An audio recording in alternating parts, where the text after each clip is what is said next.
പ്രിയപ്പെട്ടവരെ, സ്ത്രീകൾക്ക് KSRTCയിൽ സൗജന്യ യാത്ര എന്ന് പറഞ്ഞുകൊണ്ട് കോൺഗ്രസിൻ്റെ തെരഞ്ഞെടുപ്പ് മാനിഫെസ്റ്റോ. അന്ന് ഇതിനെതിരെ ആരും ഒന്നും പറഞ്ഞില്ല. പ്രത്യേകിച്ച് ബസ്സിൻ്റെ ഉടമകളുടെ ഏതെങ്കിലും അസോസിയേഷൻ ഒന്നും പറഞ്ഞതായിട്ട് നമുക്കറിയില്ല.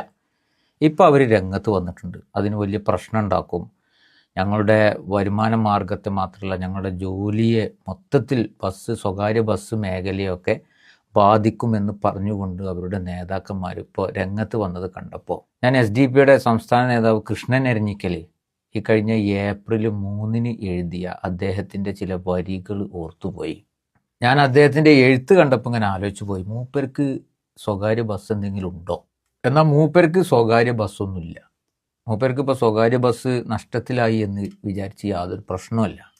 പക്ഷേ അദ്ദേഹത്തിൻ്റെ ആ ഒരു വാക്ക് നമുക്കൊരിക്കലും തള്ളിക്കളയാൻ കഴിയാത്ത ഒന്നായിരുന്നു. ഇത് പരമാവധി നിങ്ങൾ ഷെയർ ചെയ്ത് വെച്ചോളൂ. കേരളത്തിനെ ബാധിക്കാൻ പോകുന്ന വലിയൊരു വിപത്തിനെ കുറിച്ചാണ് മൂപ്പർ പറയുന്നത്. കേരളത്തിലെ സ്ത്രീ ജനസംഖ്യ എന്ന് പറയുന്നത് 52%. അതായത് 1,73,786,049 ആണ് എന്നുള്ളത് കണക്കുകളിൽ നിന്ന് നമുക്കറിയാൻ സാധിക്കും. ഇതിൽ നിന്ന് 1/4 സ്ത്രീകൾ പ്രതിദിനം സൗജന്യ KSRTC യാത്ര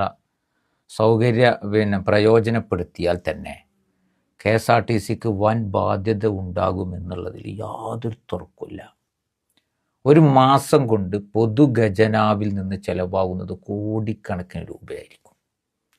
ഉദ്യോഗസ്ഥ ശമ്പളം ബാധ്യതയായി മാറുന്ന ഒരവസ്ഥയിലേക്ക്, ഒരു പ്രതിസന്ധിയിലേക്ക് കാര്യങ്ങൾ പോകും.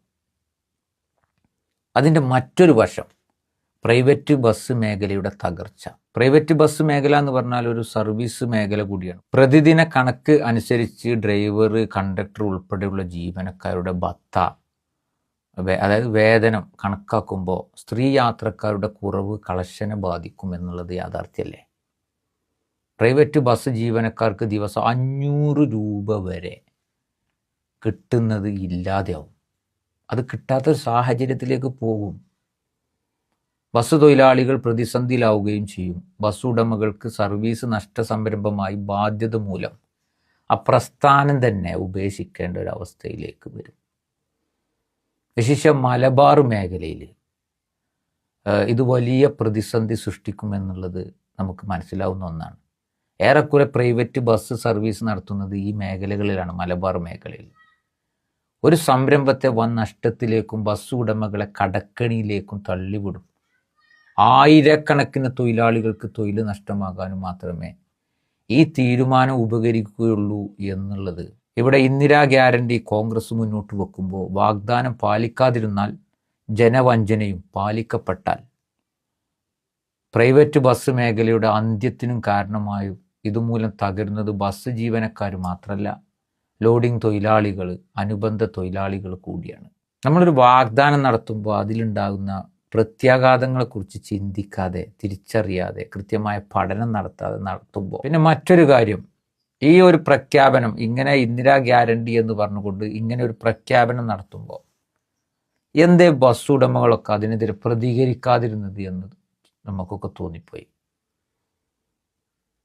അന്നൊന്നും ഇവരാരും മുണ്ടിയില്ല കേട്ടോ.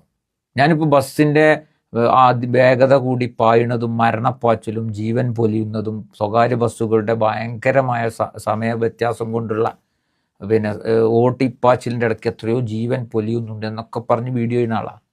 നേരെ മറിച്ച് അതൊരു മേഖലയാണ്. അവർ മൊത്തം നശിച്ചു പോകുക, അവരുടെ മേഖല തകരുക, അവരുടെ കുടുംബം പട്ടിണിയാകുക എന്ന് പറഞ്ഞാൽ ശരിക്കും ഇത് ആ വാഗ്ദാനം വന്ന പിറ്റേന്ന് തന്നെ സ്വകാര്യ ബസ് മേഖലയിലെ ഓണർമാർ, ബസ് തൊഴിലാളികൾ, ഉടമകളൊക്കെ ഇതിനെതിരെ രംഗത്ത് വരുമെന്ന് വിചാരിച്ചിരുന്നു. പക്ഷെ അവർ മൗനമായി നിന്നു.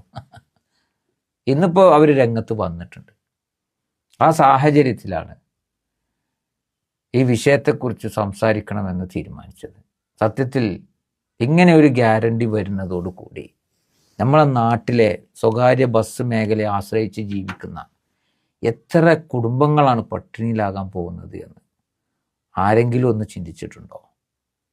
ആലോചിച്ച് നോക്കൂ നിങ്ങൾ. ഏതായാലും ഒരു പദ്ധതി നമ്മൾ പറയുമ്പോൾ അതിൻ്റെ മറ്റു വശത്തുള്ള കാര്യങ്ങളും കൂടി പരിഗണിച്ചുകൊണ്ട് വേണം ഒരു സർക്കാർ സംവിധാനത്തിലേക്കൊക്കെ വരുന്ന ആളുകൾ അതൊക്കെ പ്രഖ്യാപിക്കാൻ പാടുള്ളൂ. കാരണം അത് നടപ്പിലാക്കിയിട്ടില്ലെങ്കിൽ അതൊരു ജനവഞ്ചനയായി മാറി. നടപ്പിലാക്കിയാൽ ഇങ്ങനെ പ്രശ്നമുണ്ട്. അപ്പം നമുക്ക് നടപ്പിലാക്കാൻ കഴിയുന്ന, സുതാര്യമായി കഴിയുന്ന കാര്യങ്ങളെ നമ്മൾ പ്രഖ്യാപിക്കാനേ പാടുള്ളൂ. കൃത്യമായ പഠനമുണ്ടായിരുന്നുവെങ്കിൽ ഈ ഒരു പ്രഖ്യാപനം ഒന്നും നടത്തില്ലായിരുന്നു. ഏതായാലും ഇത് പഠിക്കട്ടെ എന്ന് മാത്രമാണ് ഈ ഒരു അവസരത്തിൽ ഓർമ്മപ്പെടുത്താനുള്ളത്.